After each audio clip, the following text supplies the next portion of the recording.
Keanu Reeves and director Chad Stahelski have outdone themselves with this fourth installment.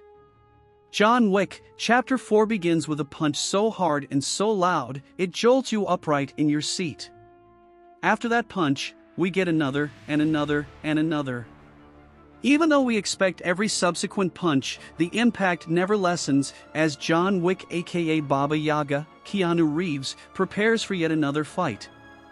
The same is true of the John Wick franchise, a series that began almost a decade ago with a mid-budget action film that became a hit thanks to some of the most intense and insane fights in modern cinema, and has continually upped the stakes and scale with each new release.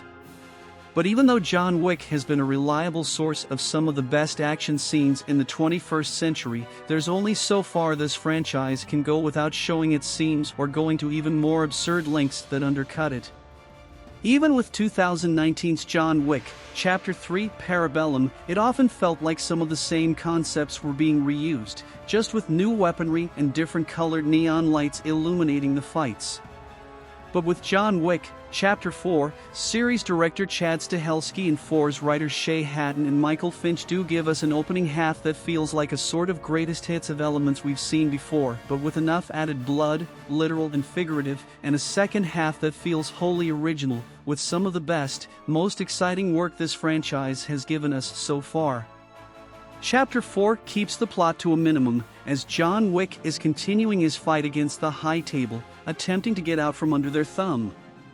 In the opening moments, Wick heads to Morocco and kills the Elder, which sets off an even stronger hunt for Wick, led by Marquis Vincent de Greymont, Bill Skarsgård, a high-ranking member of the High Table.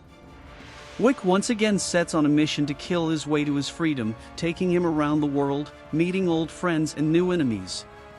For the first half of Chapter 4, it's understandable to feel a bit uneasy about how this story is being handled, especially with that 3-hour runtime looming in the back of your head.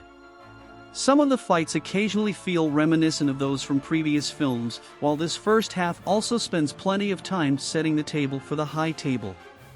But despite that, Stahelski knows how to reinvigorate these fight sequences in new ways. For example, a fight early on in Osaka reminds of several other fights set among large panes of glass in a mostly empty floor of a building.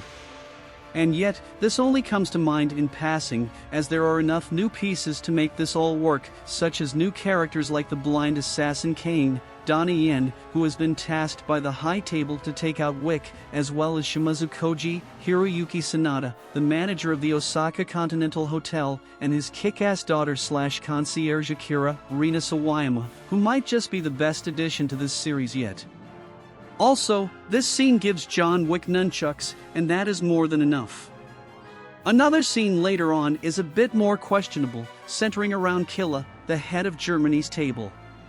Played by Scott Adkins, Killa is in a fat suit for no particular reason other than to make him someone to laugh at as he holds his own against Wick. This fight also takes place in a nightclub, which certainly reminds of the first John Wick, but it just doesn't leave the same impact as the other fights in the film. But this sort of revisiting set pieces of the past feels intentional, not just as a sign of fan service, but almost as a celebration of this series after nearly a decade.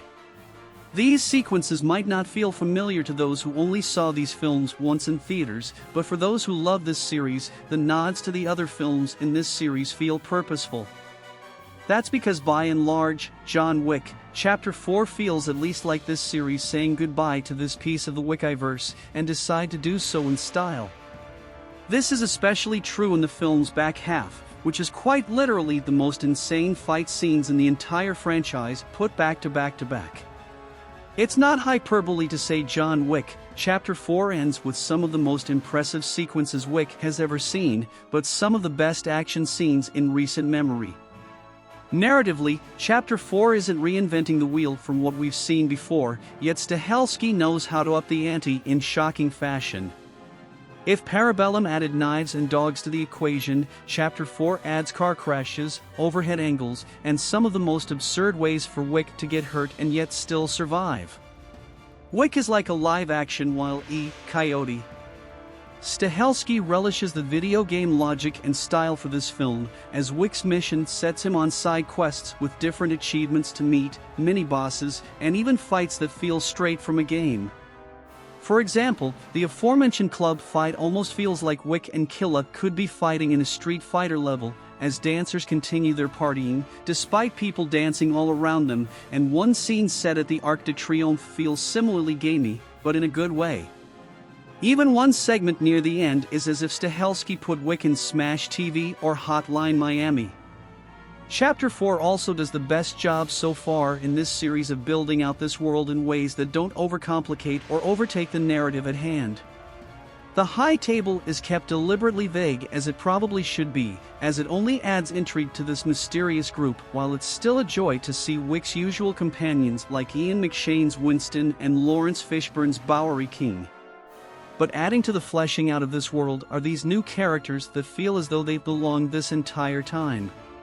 Rina Sawayama, in particular, is a fantastic addition, and watching her fight alongside Wick almost makes you wish the series could follow her as well. Skarsgård is also a perfect villain for this story, more interested in rules and planning than actual fighting, and Yen adds a great amount of comedy and stakes to a story that can often get bogged down in the constant fighting. Additionally, Shamir Anderson's Mr. Nobody also adds plenty of mystery and intrigue to this story, while his reliance on his dog reminds of Halle Berry's Sophia Al-Azwar from Parabellum. But, of course, Reeves is still brilliant in this role, and it's largely thanks to him that this franchise has remained one of the best action series maybe ever. Reeves can not only provide beatdowns in pretty much every way imaginable, but his fighting is often extremely funny in its execution, and even though Wick is a man of few words, Hatton and Finch's script makes the most of them, reminding us why Wick started this fight in the first place. Reeves is the glue that makes this entire arc work, and this is the best he's been in this series. John Wick, Chapter 4 is a goofy, ridiculous, 3 hours of fun that manages to not overstay its welcome. Stahelski continues to find ways to keep this series from getting stale, and Chapter 4 pushes the ambition to the brink. John Wick, Chapter 4 brings this part of the story to a close with some of the most unhinged action scenes ever put on screen, but shows that there's still so much to do within this world. Yeah, I'm thinking John Wick is back, and better than ever.